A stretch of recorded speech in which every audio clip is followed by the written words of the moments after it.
Sous les collines effritées de Jérusalem et sous des siècles de secrets enfouis, quelque chose d'ancien a finalement brisé son silence. Pendant des siècles, les gens ont chassé le tombeau perdu de Salomon. Aujourd'hui, quelque chose a été mis au jour. Mais s'agit-il vraiment de sa sépulture ou d'un tour joué par le temps et la pierre? Avant que l'histoire n'enterre à nouveau la vérité, il faut dire que le roi Salomon est un personnage fascinant, tant la Bible multiplie les affirmations à son sujet. Décortiquons ce qui a été découvert et pourquoi le monde n'était peut-être pas prêt à l'affronter.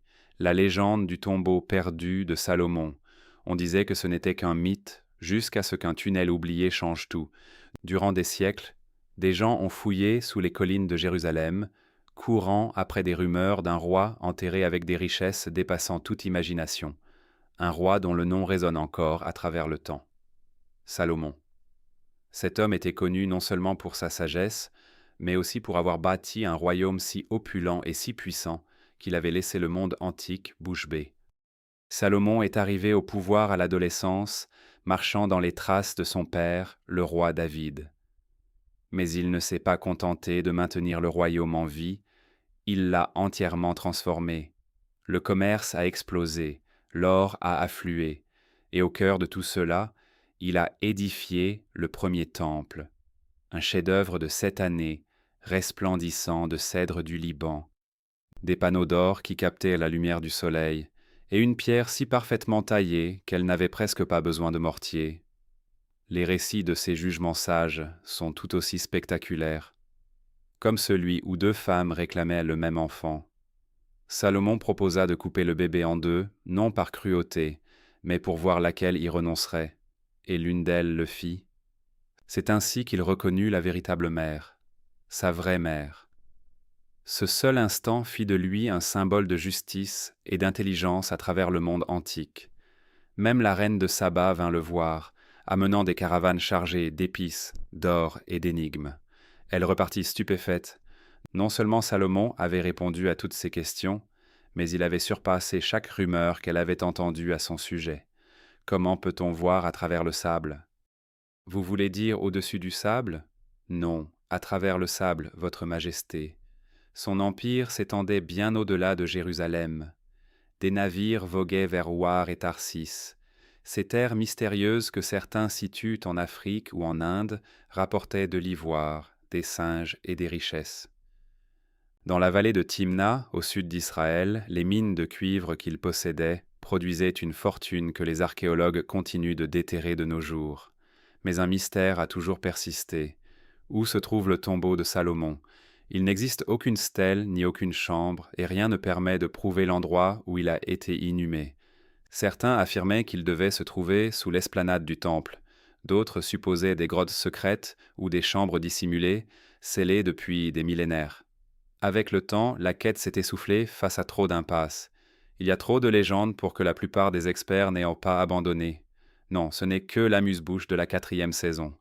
Nous allons continuer. Mais quelque chose a changé. Une découverte, accidentelle ou effacée selon les sources, allait faire éclater cette énigme millénaire. Et ce qu'ils ont trouvé n'était pas seulement un tombeau.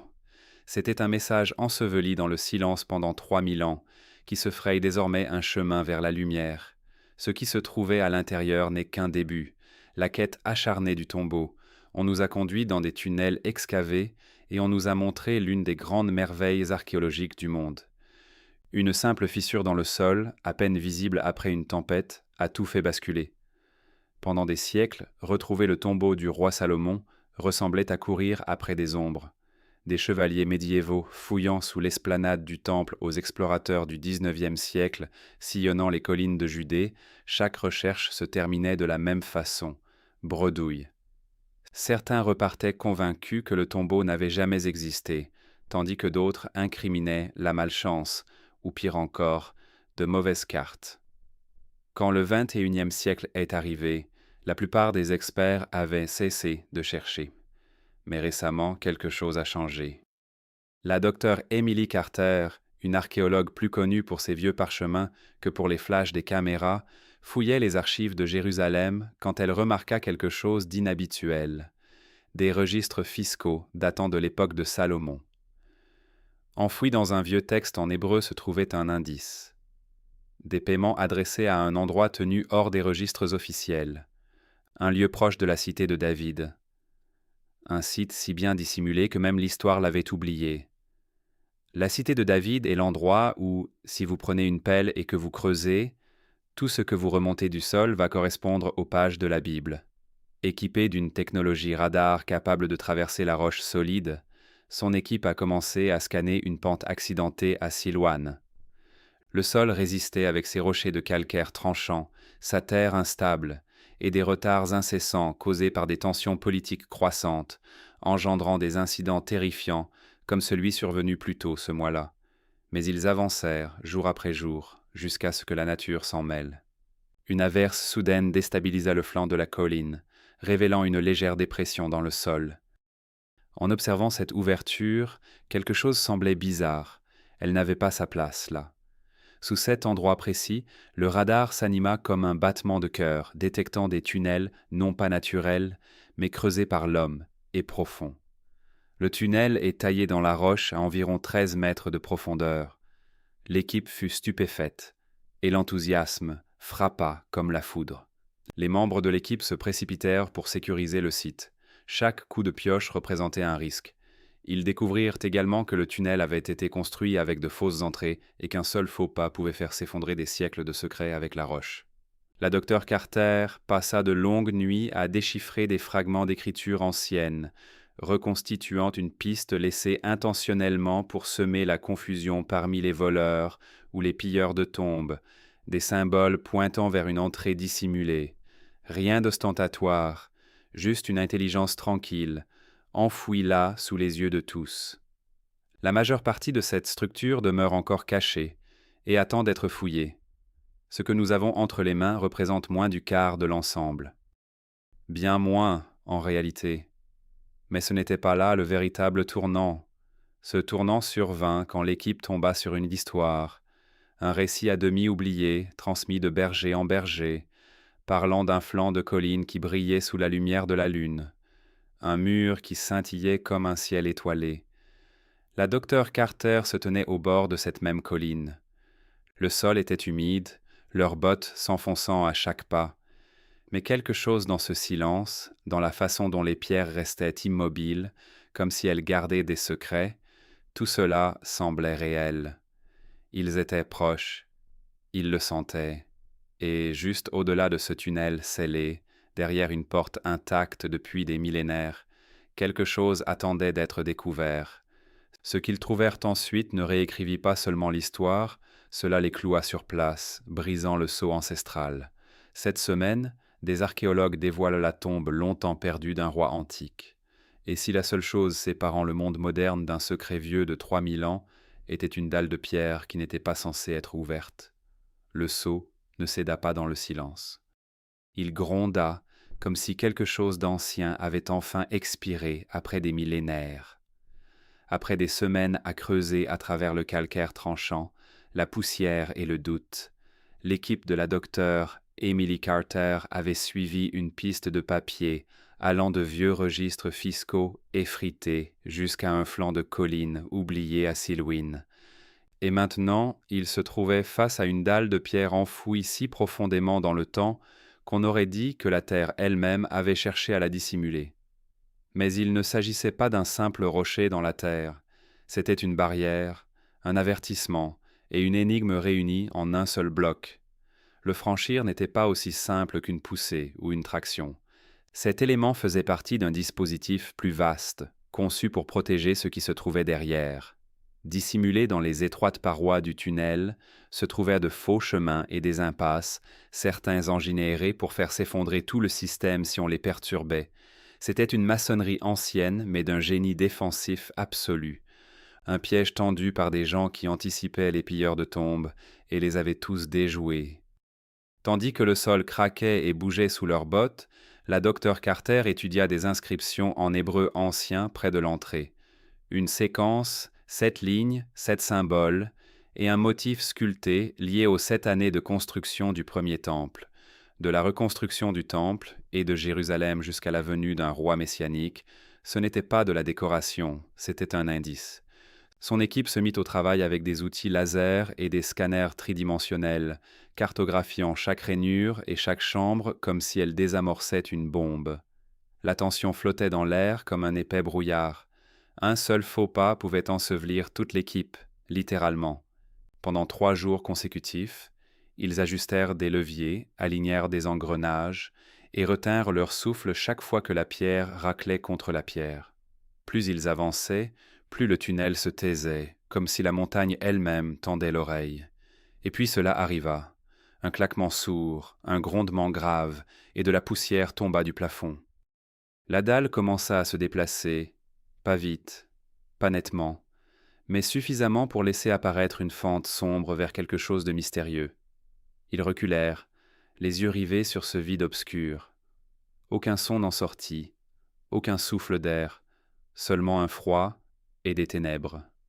Œuvrant à prévenir le pillage des grottes de la région, ils filmèrent l'instant de leur découverte. La docteur Carter leva la main, indiquant à chacun de garder le silence. Personne ne parla, personne ne bougea. C'était une avancée décisive. C'était le premier souffle d'une histoire que personne n'avait racontée depuis des millénaires. Mais qu'est-ce qui attendait dans l'ombre? Disons simplement que la tombe n'avait pas encore livré tous ses secrets. Et l'étape suivante allait laisser même les plus sceptiques sans voix. Likez cette vidéo si vous êtes aussi captivé que nous, parce que ça ne fait que s'approfondir à partir d'ici. Un aperçu de la richesse de Salomon. Au moment où le faisceau de la lampe torche frappa l'or, tout s'arrêta. Plus de paroles, plus de respiration, juste le silence stupéfait de ceux qui comprenaient qu'ils ne couraient plus après un mythe. Ils se trouvaient au cœur même de ce mythe, profondément enfoui sous la cité de David, dans une chambre scellée qu'aucune main n'avait touchée depuis des millénaires. L'équipe du docteur Carter se tenait épaule contre épaule, les lampes tremblant entre leurs doigts. Ce qu'ils voyaient n'était pas une rumeur, ce n'était pas du folklore. C'était un trésor, entassé, empilé, glissé dans les recoins comme s'il avait attendu ce moment. Le long des murs reposaient des vases en or, leur surface gravée de caractères hébreux anciens, brillant comme s'ils venaient tout juste d'être polis. Des inscriptions hébraïques avaient été découvertes lors de travaux de conservation ordinaires dans une ancienne synagogue du nord d'Israël. La pièce embaumait le thym, les épices, les résines, quelque chose de terreux et de doux qui imprégnait l'air ambiant. Au fond de la salle, une menorah à 7 branches s'élevait du sol, lourde et parfaite. Ses courbes, son socle, tout correspondait à ce que le premier temple était censé avoir abrité. Mais ce n'était pas une réplique de musée, c'était authentique, peut-être même original. Et ce n'était que le début. Partout où ils posèrent les yeux, la chambre murmurait des récits. Des fragments de soie, délavés mais reconnaissables, évoquaient des routes commerciales s'étendant jusqu'en Inde. De délicates sculptures en ivoire témoignaient d'accords conclus avec des royaumes africains. De petits coffrets à bijoux, certains encore fermés à clé, renfermaient des boucles d'oreilles et des chaînes serties d'émeraudes, de rubis et de lapis lazuli. Un archéologue, submergé par l'émotion, se pencha et murmura « Ça fait passer le British Museum pour un vide-grenier ». Plus stupéfiant encore, une jarre en argile scellée fut ouverte dans un craquement, libérant un nuage de parfum, safran, encens et quelque chose de citronné. Des épices si fraîches qu'on aurait dit que le temps s'était simplement mis en pause. Tout cela paraissait presque trop parfait, comme si quelqu'un avait tout orchestré pour qu'on le retrouve. Mais tout ne s'assemblait pas parfaitement. Certaines pièces portaient des symboles que personne ne pouvait identifier. Le style de quelques objets semblait plus récent, ou peut-être simplement différent. Les archéologues concernés déclarent espérer poursuivre leurs travaux dans l'espoir de nouvelles découvertes. Ces objets pourraient-ils appartenir à Roboam, le fils de Salomon, ou à un autre souverain qui aurait dissimulé sa fortune aux côtés d'une légende? L'enthousiasme était bien réel, mais le doute l'était tout autant. Et dans une salle pareille, le doute résonne avec force. Pourtant, chaque objet, chaque joyau, chaque sculpture racontait une histoire différente. Et ensemble, ils brossaient un tableau qui semblait tout droit sorti des Écritures. Mais aussi éblouissante qu'elle fût, cette chambre donnait l'impression d'être une simple bande-annonce de quelque chose de bien plus grand. L'équipe avança donc avec précaution. Des scanners laser cartographiaient chaque surface. Pas un seul artefact ne fut touché sans documentation préalable, car un faux pas, une main maladroite et des siècles de préservation par le désert pourraient être effacés en un instant. Une découverte. Des fragments d'un parchemin biblique accompagnés d'autres reliques avaient été trouvés dans des grottes désertiques en Israël. La Ménorah, à elle seule, pourrait réécrire ce que nous savons du temple. Mais personne ne se réjouissait encore parce que tout le monde se souvenait qu'ils étaient venus chercher une tombe. Et cet endroit n'y ressemblait pas vraiment. Mais chacun le ressentait. Cette chambre n'était pas la fin de l'histoire, ce n'était que la première couche, et ce qui gisait en dessous avait été enfoui pour une raison. Les symboles inexplicables et le savoir caché. L'or était fascinant, mais les inscriptions sur les murs, voilà ce qui les figea véritablement sur place. Encore sous l'effet du choc de la chambre au trésor, l'équipe du docteur Carter reporta son attention sur quelque chose de bien plus étrange. Dissimulés parmi tout cela se trouvaient des trésors bibliques dont Israël n'avait pas vu l'équivalent depuis plus d'un demi-siècle. La lumière des torches révéla un ensemble de marques gravées dans la pierre, des symboles qui ne se contentaient pas de décorer les murs, ils semblaient vibrer de sens. En leur centre trônait un sceau en forme d'étoile, précis et délibéré, presque identique à celui décrit dans les textes anciens comme la marque de Salomon. Pas simplement l'emblème d'un roi, mais selon la légende, un outil magique servant à commander les esprits. Et cela ne s'arrêtait pas là. Les gravures s'étendaient en lignes géométriques serrées, certaines simples, d'autres superposées en spirale et en angles d'une précision telle qu'elles ressemblaient à des plans d'architecte. Un archéologue murmura « C'est des mathématiques, mais pas seulement des mesures de temple, c'est quelque chose d'un tout autre niveau. » Certains symboles représentaient des rapports, des angles et une architecture si détaillée qu'ils donnaient au Xe siècle avant notre ère un air étrangement futuriste. Même le docteur Carter plaisanta. On est venu chercher une tombe et on a trouvé le cahier de calcul de Salomon. Puis vinrent les tablettes, empilées dans un coin comme si elles attendaient d'être lues, un ensemble de tablettes d'argile portant une écriture hébraïque dense, certaines effacées, d'autres parfaitement gravées, avec simplement le nom de Dieu inscrit en hébreu. Pour en savoir davantage, voici David Campanelli. L'une d'elles décrivait les dimensions du temple presque mot pour mot à partir du livre des rois. Mais une autre était différente, car le langage s'y tordait. La structure brisait les règles. Elle ressemblait davantage à une énigme qu'à un registre. Cette tablette faisait référence à quelque chose d'étrange. Une clé liée à un savoir caché. Le docteur Carter marqua une pause. Était-ce une allusion à la mystérieuse clé de Salomon? Un texte lié à des rituels et à des codes anciens longtemps rejetés comme de simples mythes? Personne ne le dit à voix haute, mais la pensée était là. Et si tout ceci n'était pas simplement des instructions pour construire quelque chose? Et si ces gravures dissimulaient quelque chose? Puis quelqu'un le remarqua. Un coffre niché dans une ouverture sombre dans le mur. Presque invisible, à peu près de la taille d'un bagage cabine. Il semblait lourd, fermé par des loquets métalliques et orné du même symbole d'étoile que celui du mur. Il n'y avait ni charnière ni serrures apparentes. On pouvait sentir l'atmosphère changer tandis que l'équipe se rassemblait autour. Personne n'y toucha. L'ouvrir était risqué, trop risqué, mais la tentation était pesante.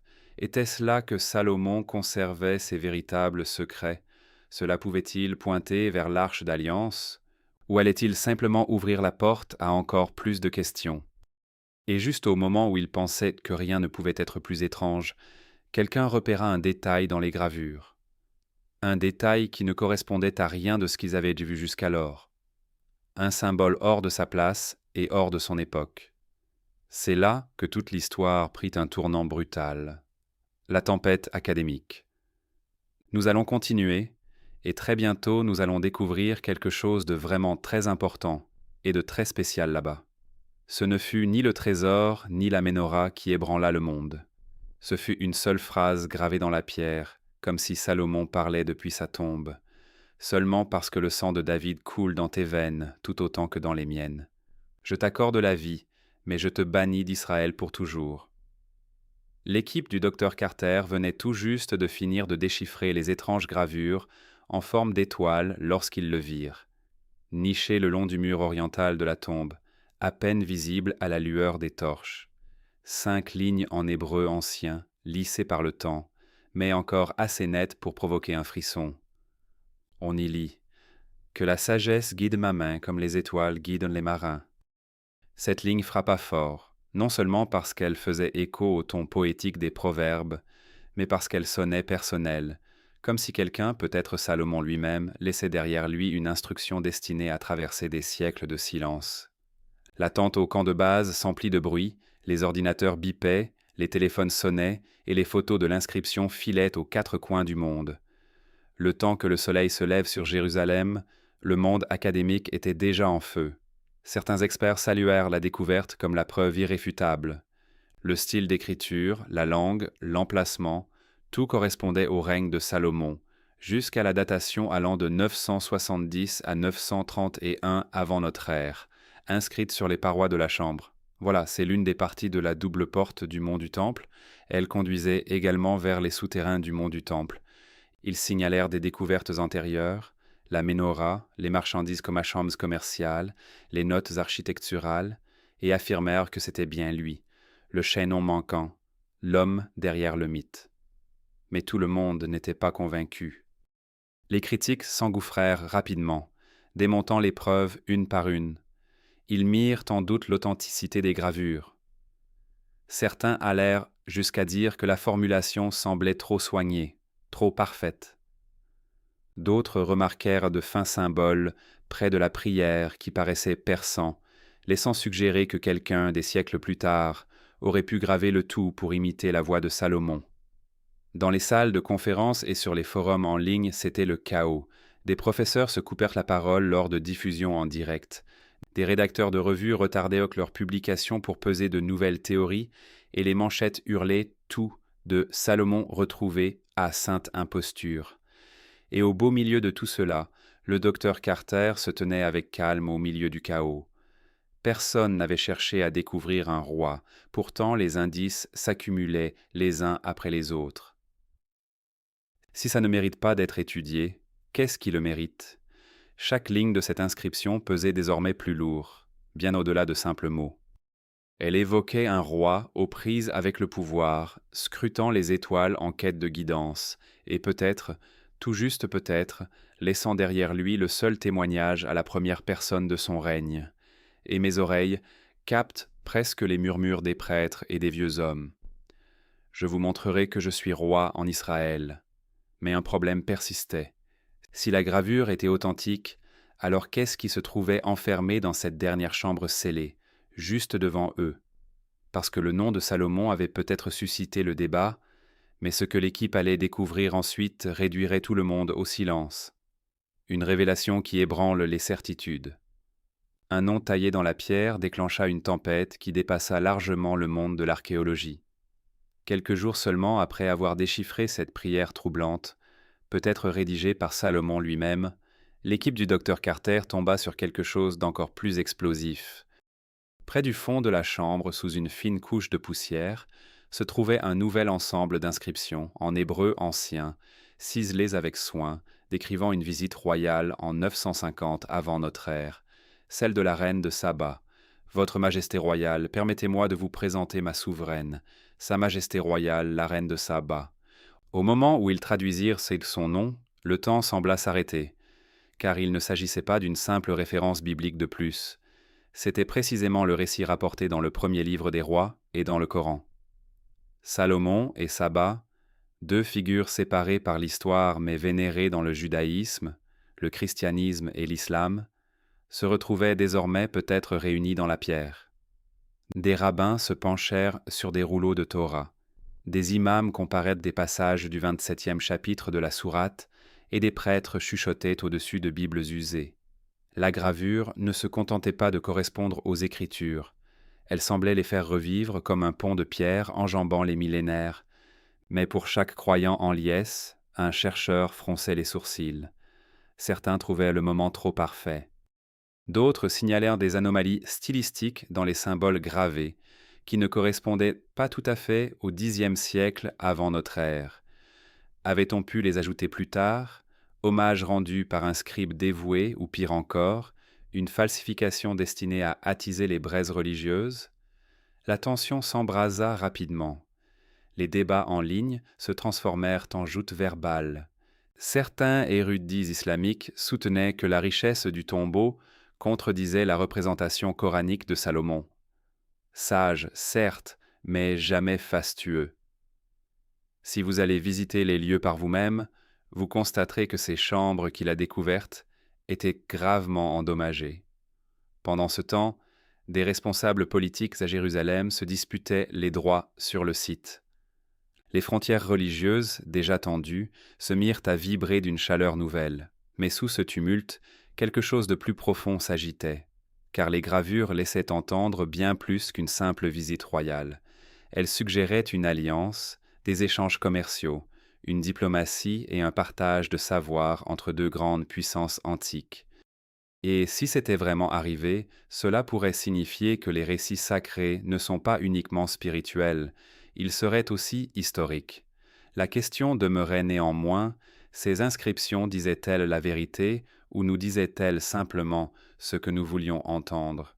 Et au moment précis où le débat atteignit son point d'ébullition, l'équipe découvrit quelque chose dissimulé dans une alcôve scellée derrière le mur de sabbat. Pas une nouvelle inscription, pas une couronne. Quelque chose qui allait tout bouleverser une fois de plus. Et ce n'était pas censé être trouvé. Le sceau d'un roi mis au jour. Ce n'était pas une nouvelle gravure. Ce n'était pas un parchemin. C'était quelque chose de plus petit, mais plus lourd que tout le reste, replié dans un coin de la chambre, derrière une table de pierre fissurée que personne n'avait touchée depuis des siècles, reposait une bague en or, épaisse, massive et indéniablement royale. Au premier regard, elle ressemblait à un simple ornement enfoui. Puis la lumière l'effleura. Taillée sur la face de la bague se trouvait une étoile à 6 branches. Il ne s'agissait pas d'un symbole moderne emprunté à un drapeau contemporain. Elle était grossière, sculptée à la main et ancienne, mais portait suffisamment de ressemblance avec l'étoile de David pour figer toute la pièce dans un silence total. Les analyses en laboratoire le confirmeraient par la suite. La métallurgie correspondait parfaitement au Xe siècle avant notre ère. Mais même avant cela, les murmures avaient commencé. Était-ce la bague de Salomon, son sceau royal, celui-là même qui avait peut-être scellé des pactes commerciaux avec la Phénicie, des lettres adressées à Saba, des décrets qui avaient façonné le royaume d'Israël? Puis, il leur apparut clairement que ce n'était pas simplement une bague, c'était une signature. Pourtant, la prudence s'installa.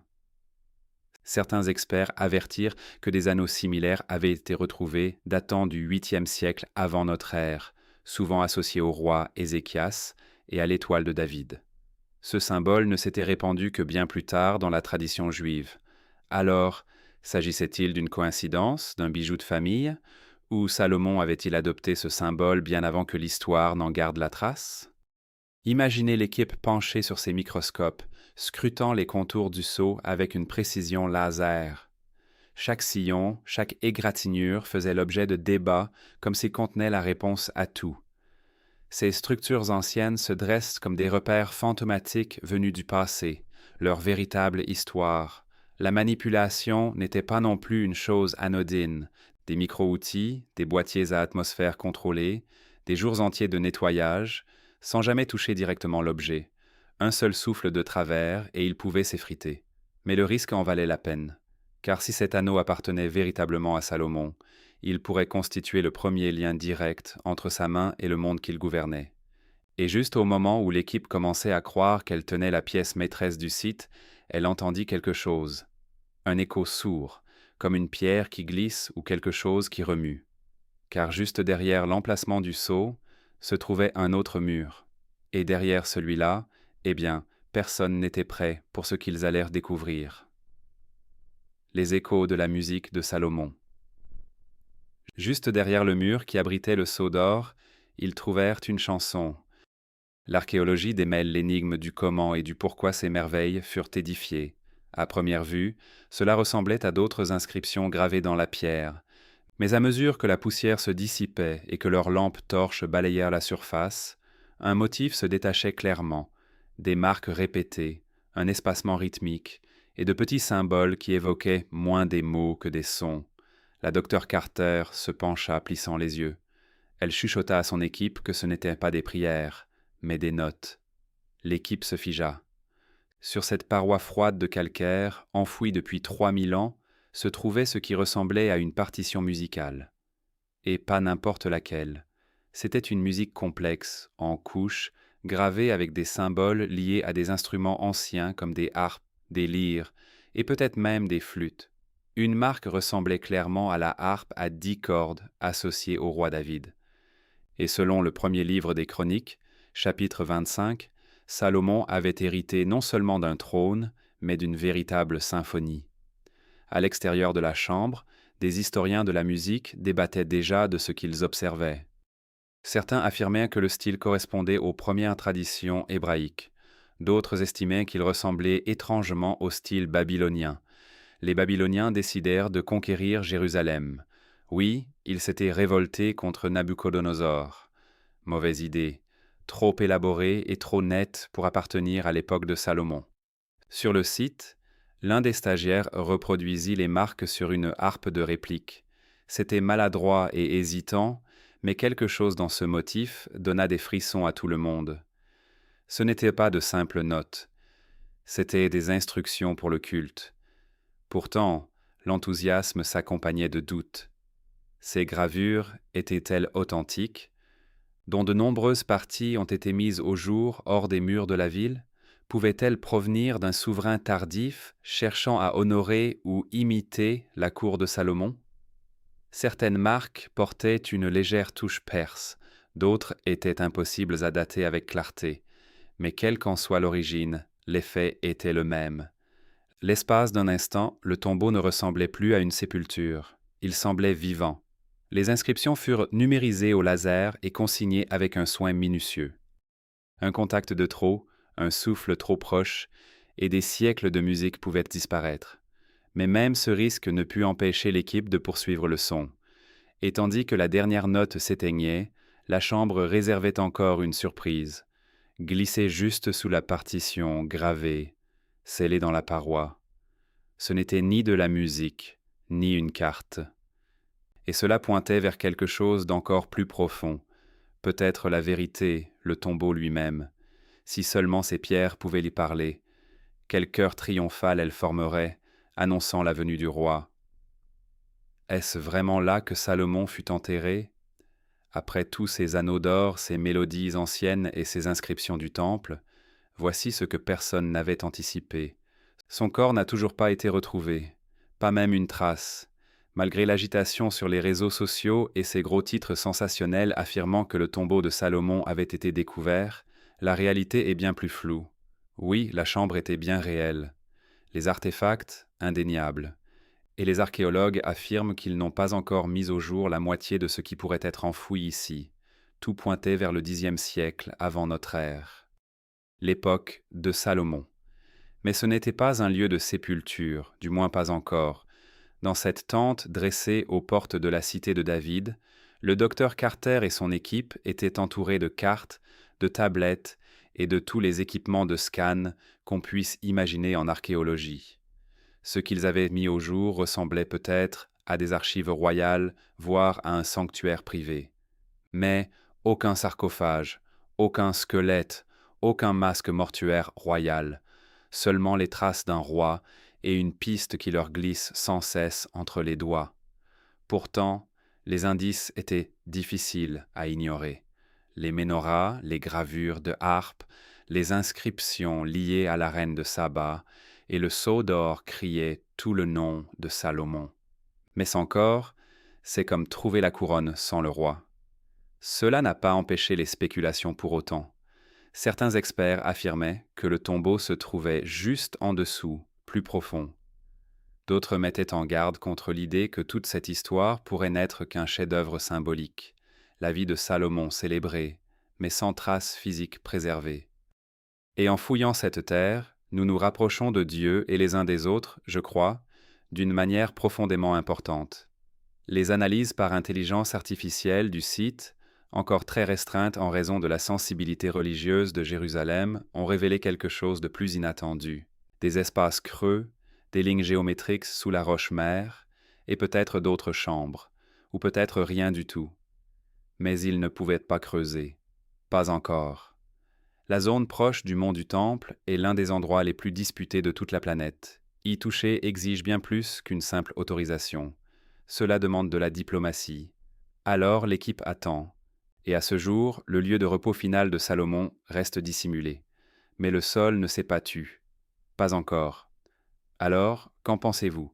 N'était-ce là que l'entrée de quelque chose de bien plus grand? Dites-le nous dans les commentaires et abonnez-vous, parce que si la prochaine chambre s'ouvre, tout pourrait basculer. Et quelque part dans cette obscurité, il attend peut-être encore. Merci d'avoir regardé. À très bientôt.